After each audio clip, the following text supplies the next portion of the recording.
In this edition of City News, we'll show you why riders are maneuvering their way through this course. Find out how residents of all faiths shared a moment together.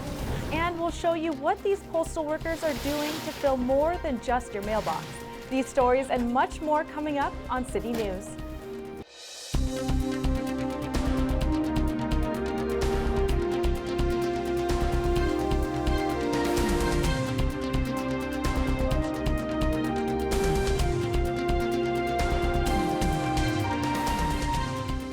Hello and welcome to City News. I'm Zarina Kharzadeh.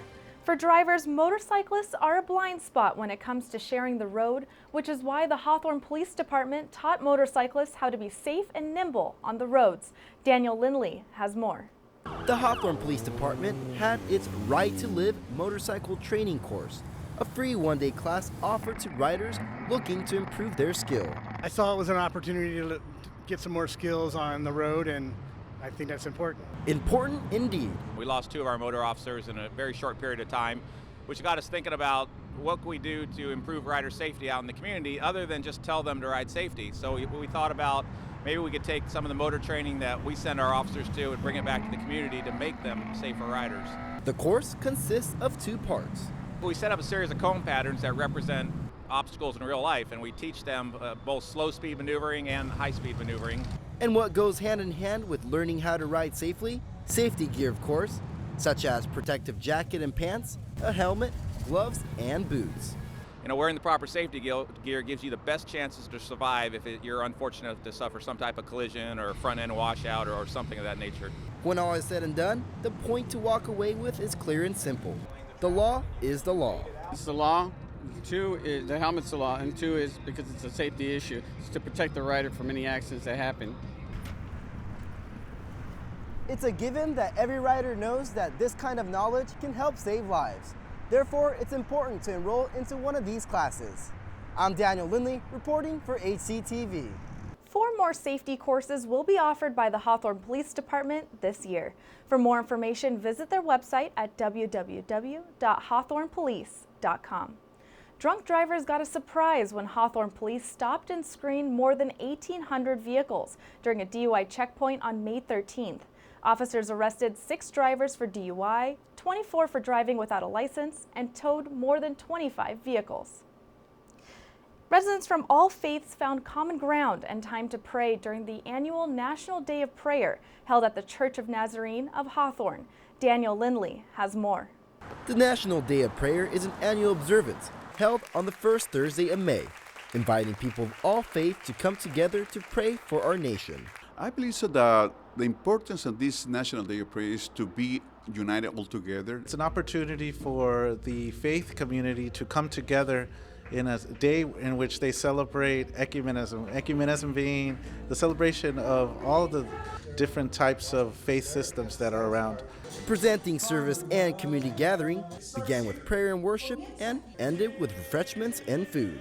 Fellowship, getting to know your neighbor just a little bit better, coming together as people of faith and expressing our desire to pray for the city, pray for our mayor, our city council, our chief of police, and all of those that serve. According to many attendees, prayer and faith are 2 vital needs in life. It's a great thing that all the churches could come together and we could just pray as one in unity with Christ. It's amazing just to see the community come together and have them all just, worshiping here and, just sharing the love of Jesus. It was a great night. The National Day of Prayer was created in 1952 by a joint resolution of the United States Congress and was signed into law by President Harry S. Truman. Well, it was brought by our forefathers that came to the America, and they wanted to keep it initiated in the world, in the United States of America. According to Reverend Jesus Garcia, the National Day of Prayer emphasizes unity and coming together to pray as one. Reporting for HCTV, I'm Daniel Lindley. For more information on upcoming events at the Church of Nazarene of Hawthorne, contact Jesus Garcia at 626-664-2015. Every day, postal workers bring mail straight to your home, and for one day out of the year, they ask to take a small token back with them, canned foods. Postal workers took time to stamp out hunger in this year's annual food drive. Tony Long Jr. has more. The Hawthorne Post Office buzzes with activity as members of the Hawthorne branch of the National Association of Letter Carriers drop off their canned food items. Letter carriers are picking up the food for this drive, and it's all voluntary. In Hawthorne, every carrier is picking it up. They're working really hard today. They're delivering the mail, and they're picking up the food, and they're doing double service. According to Union President Eugene Massimo, the Hawthorne branch has participated in the event for 23 years, filling numerous boxes with food the second Saturday in May. This box alone holds 34 pounds of food, and it is going to needy families. Local charities benefit from the efforts of the mail carriers, and in turn, so do the families they support. Our role here today is to acquire the food that's coming in from all the pickups that the postmen get, and we go ahead and resort it for our needs, which is going to be redistribution to families who apply. We have the food pantry right next to the church, and we service food for the communities of Lenox, Inglewood, Lawndale, Gardena, Hawthorne, of course, and to all that come. Last year, the Hawthorne branch was able to collect up to 10,000 pounds of food. For HCTV, I'm Tony Long Jr. According to the National Association of Letter Carriers, more than 71 million pounds of food was collected in last year's drive. Coming up next on City News, see how students put their best foot forward in the workforce and find out why parents are back in the classroom. There's more news ahead. We'll be right back.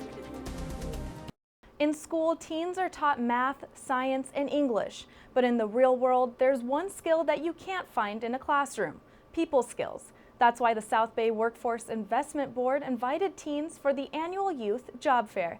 Kathleen Mendoza has more. Plenty of youth and young adults walk through the gates of Rogers Park with one particular goal in mind: to get a job. South Bay Workforce Investment Board hosted their 16th annual Blueprint for Workplace Success Youth and Young Adults Job Fair, where representatives from over 60 businesses came to interact and offer employment. It's taking kids, mostly high school kids, that are in need of summer work and trying to get them a job, and that's what it's all about. With the school year still in session, South Bay Workforce Investment Board had to coordinate strategically with 18 schools from all over the South Bay area. We try to look at their calendars and do the best job we can so that we can get most of the schools involved and participate, and try to work around the things that they have to do at school. So they're aware of it all year long. Representatives from well-known businesses like Target attended the job fair, where they conducted on-site interviews for some students. We promote fast, fun, and friendly environment at Target, so any of that fast, fun, and friendly, when it really stands out, those are the students that we're looking to, bring in with us. Company representatives were also eager to partake in the annual job fair. It's a great opportunity. I've participated with other organizations like this in other cities before. And what they're doing is phenomenal. I mean, they're taking kids and young adults and putting them in a situation where they're going to get them into the workforce and help them succeed. With a competitive job market, Blueprint curriculum is designed to better prepare the youth and participants with as much knowledge before going face-to-face with an employer. We cover everything from job search strategies to resumes, cover letters. We do mock interviews throughout the Blueprint course, and then we also teach students about budgeting your personal finances. This work readiness class ranges from 20 to 30 hours, and students participate in different activities, like Grace explains, a Lusinger High School student who recently completed the program before attending today's job fair. Well, the Blueprint program was basically like a classroom setting, and you would go in there and you would they would ask you questions. You have to stand up, introduce yourself multiple times so you can get comfortable. It goes without saying that student response was very positive at the job fair. Job fairs benefit us by helping us get that jump start to work, because I know it's hard to go to places and ask for help or ask for applications. So job fairs, they really benefit us because everything's already here and everyone's here to talk to us. South Bay WIB CEO Jan Vogel mentions that he hopes to have more schools become a part of this annual job fair. For HCTV, I'm Kathleen Mendoza. More than 150 students were offered a job, and more than 180 are scheduled for a second interview. For more information on youth job offers, contact South Bay Workforce Investment Board at 310-970-7700. Some teachers say a child's education doesn't end in a classroom. It's stimulated by an open conversation with their parent. That's why 2 veteran teachers are taking a different approach by focusing on parents. When it comes to cracking open a new book, most people do it for fun. But for students, it's all for a greater depth in their education. My son is aware that I come to school, and he knows that he is in school, and he knows he has to do his best so that he moves forward. That's why some parents are making their way back into a classroom to learn how to help their own child in the education system. So she's always been a good student, so she's really into it, so I had to come and see what it is that she's excited for. Mitris Middleton and Jezebel Salas are family outreach teachers. They work with more than 11 schools in the Hawthorne School District, encouraging parents to take an active role by learning about programs and resources available. It helps to create a well-rounded child, and it helps the parents and the children to engage in a better relationship with each other. One program is the Hawthorne Parent Academy. It's a monthly seminar where school counselors work with family outreach teachers Salas and Middleton to educate parents on key topics like college, social media, and technology. Research has shown that the more the parents are involved, the more, the kid's going to say, oh, my parents are involved in my education. They know what I'm doing. For parents, Salas and Middleton say it's a chance to have an open conversation about their child's future, and for students, an eye-opener to what is in sight. For more information about the Hawthorne Parent Academy and other resources, parents can visit their child's school administration office. Rain didn't stop some residents from putting on their walking shoes and hitting the Hawthorne High School track for the annual Hawthorne 5K Run Walk Challenge. Freddie Rodriguez has more. People woke up early with this at the top of the agenda.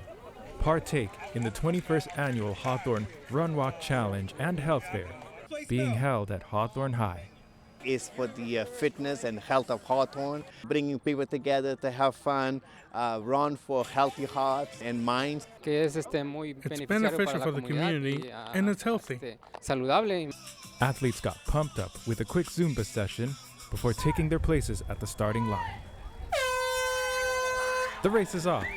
Runners wind for 2 miles throughout Hawthorne High campus. I always told myself that you're better. Keep going, run faster, you got this, and things that will make me feel more positive. I enjoy running, I like the effort that I put into it, and I like the feeling after running, I feel accomplished. The event included over 350 participants, most of them students from surrounding schools. It's really exciting to wake up early and having to see a lot of people want to run. It's to get better, so I can get better at running. Since I was small, I've always wanted to run. My mom, she had the paper, and then she's like, surprise, you're gonna go to the race, and I'm like, okay. In the final 100 meters, Inglewood Police Explorer Omar Peña out-sprints longtime Hawthorne Run participator Angel Santiago to claim victory with a winning time of 11 minutes even. Seeing all these kids actually wanting to exercise, wanting to get outdoors in rainy conditions, it's just know that we're gonna get better at this, and we might be one of the healthiest generations that we ever had.